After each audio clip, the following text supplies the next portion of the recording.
Alors, avec cette deuxième vidéo sur la récursivité multiple, on va traiter la question de parcourir un arbre, et en particulier, parcours en profondeur.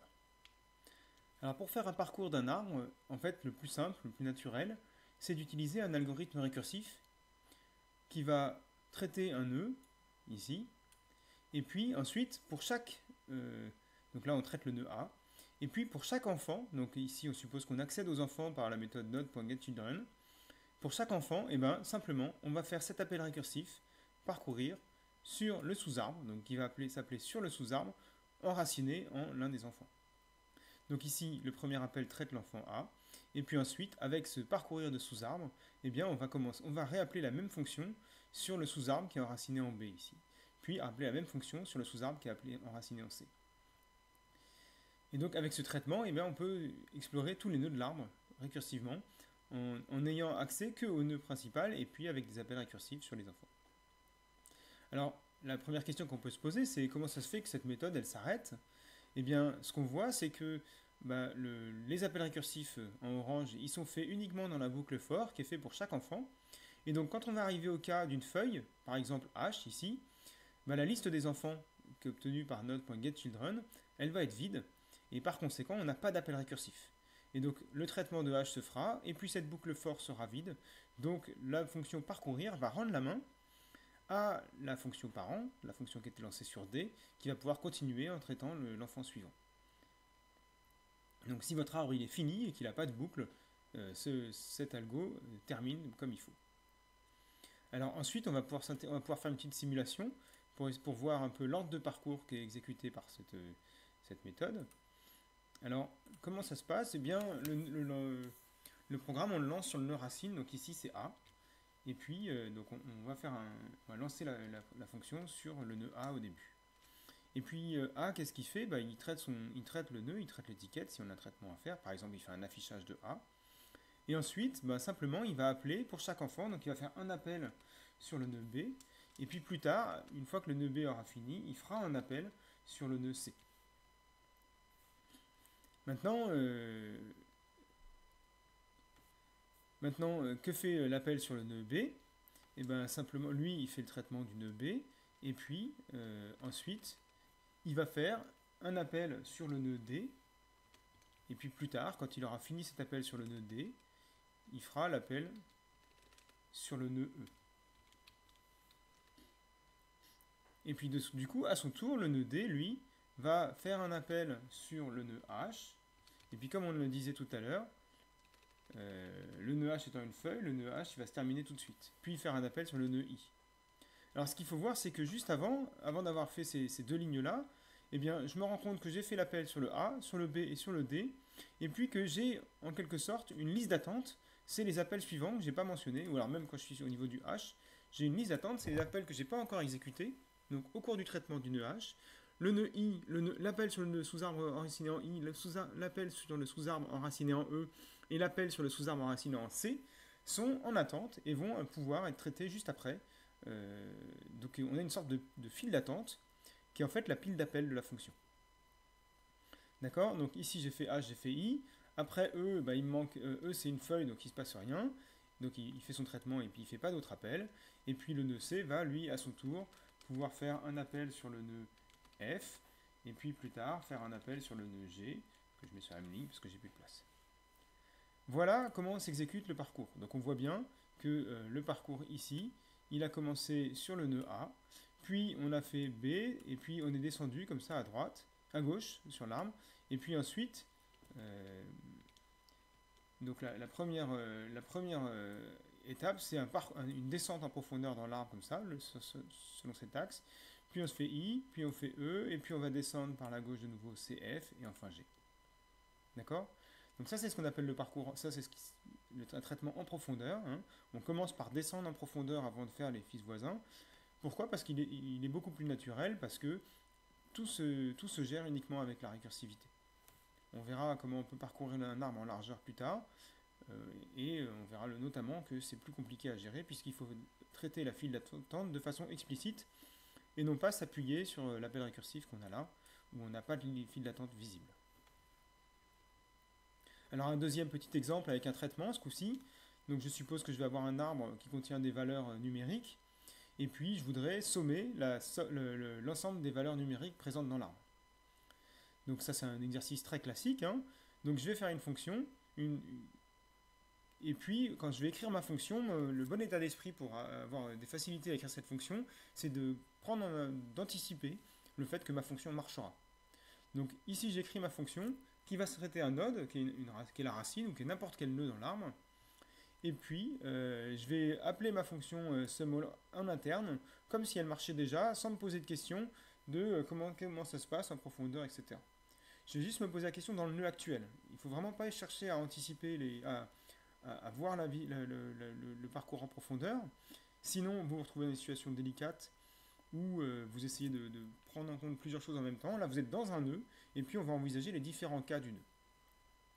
Donc d'abord, quand je veux sommer les valeurs d'un nœud, la première chose à faire, c'est prendre en compte la valeur qui est présente sur ce nœud-là, puisque c'est le meilleur moment pour traiter cette valeur. Donc ici, je fais somme égale node.getValue, je récupère la valeur du nœud, et puis je vais l'ajouter à ma somme, et je l'initialise ma somme comme ça. J'aurais pu aussi faire l'ajout de la valeur du nœud à la fin, mais voilà, je le fais au début.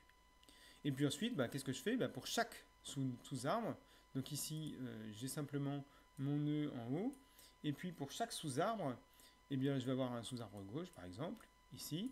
Je vais calculer ma somme de ce sous-arbre, et je vais, donc avec un sumAll sur le sous-arbre enraciné en le fils, et puis je vais ajouter cette valeur à la somme qui est là. Et puis pour le deuxième sous-arbre, de nouveau, pareil, hein, c'est dans ma boucle for. S'il y a un deuxième sous-arbre, ici, je vais faire la somme de toutes les valeurs dans le sous-arbre, et puis je vais l'ajouter à ma somme. Mais j'ai pas besoin de savoir ce qui se passe dans ce triangle, j'ai pas besoin de le prendre en compte, moi je m'occupe seulement d'une vision locale, où tout ce qui m'intéresse, c'est dans cette zone-là, du nœud et de ses enfants. Ce qui se passe ensuite, ce sera traité récursivement, naturellement, par la fonction en elle-même.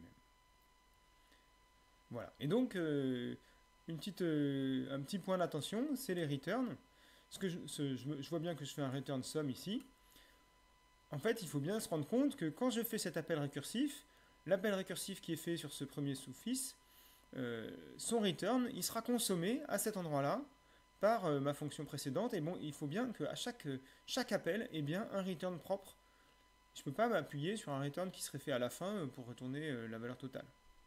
Le return qui va être fait par mon nœud, racine, c'est ce return-là, et il prend en compte l'ensemble des valeurs prises par les sous-arbres.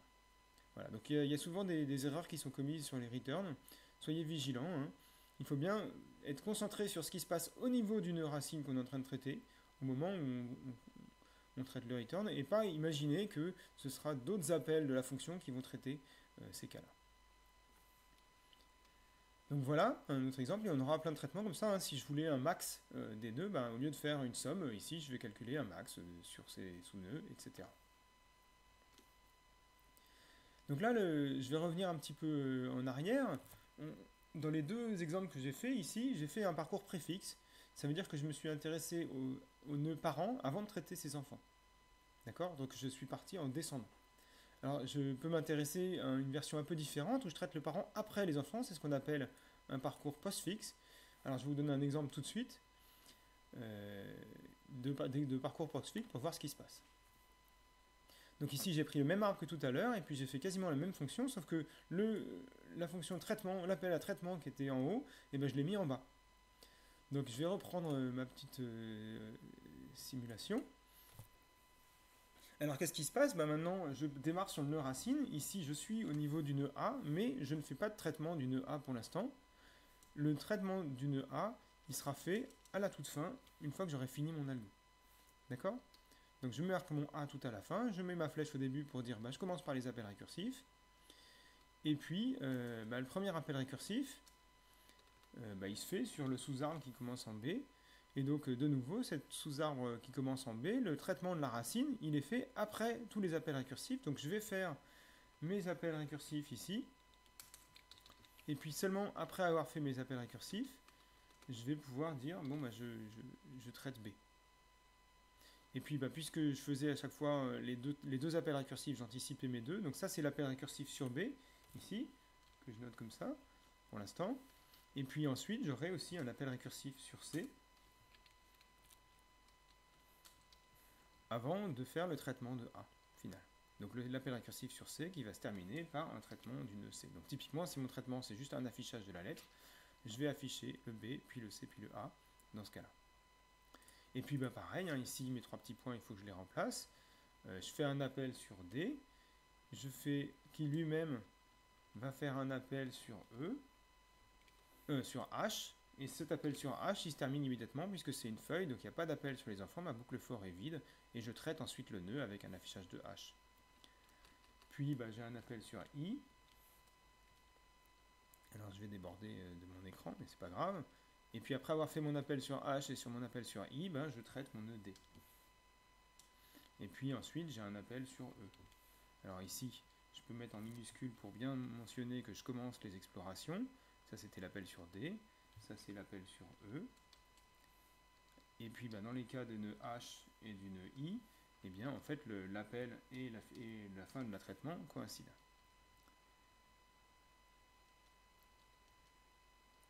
L'appel sur E termine immédiatement aussi, puis mon appel sur B se termine, et puis j'enchaîne avec A, avec l'appel sur C. Voilà, donc l'appel sur C je ne l'ai pas fait, mais vous pouvez bien le faire, hein. C'est uniquement un appel sur F qui se termine tout de suite, suivi d'un appel sur G qui se termine tout de suite, et enfin l'affichage de C, et donc enfin les affichages de C, puis de A. Alors je les mets sur la même ligne comme ça parce que j'ai plus de place, mais voilà l'idée. Voilà, alors donc ce que je remarque maintenant dans cet aspect-là, c'est que j'ai fait mon appel sur A, mais je traite A en dernier. En fait, le premier nœud que je traite, donc je vais descendre de nouveau, je descends le long de cette branche, je descends, mais le premier que je traite, ici, le premier que je traite, c'est H. Puis après avoir traité A, je vais traiter I, d'accord? Et ensuite seulement, je traite D. Et puis de nouveau, B, il va passer la main à E avant de remonter. Et ensuite, je traite tout le sous-arbre droit avant de traiter A. Donc ça, c'est ce qu'on appelle un parcours postfixe, parce qu'on traite la racine après le traitement du nœud de tous ses enfants. Et alors dans le cas où on a un arbre binaire comme celui qui est représenté ici, où chaque nœud a au plus 2 enfants, ou a 2 enfants, eh bien je peux aussi m'intéresser au traitement de la racine entre les deux appels, en disant j'appelle le fils gauche, puis je traite la racine, puis j'appelle le fils droit, et à ce moment-là, je parcours mon arbre dans l'ordre de gauche à droite des nœuds. Alors, donc c'est H, puis D, puis I, puis B, puis E, puis A, puis F, puis C, puis G. C'est pas si facile que ça, mais c'est assez naturel. Voilà, et ça c'est ce qu'on appelle le parcours infixe, qui est vraiment bien défini que quand on a un arbre binaire, mais on peut envisager le traitement à tout moment. Voilà pour cette deuxième vidéo sur le traitement des arbres. Encore 2 vidéos à venir, une sur justement les parcours en largeur, et puis une sur les arbres implicites.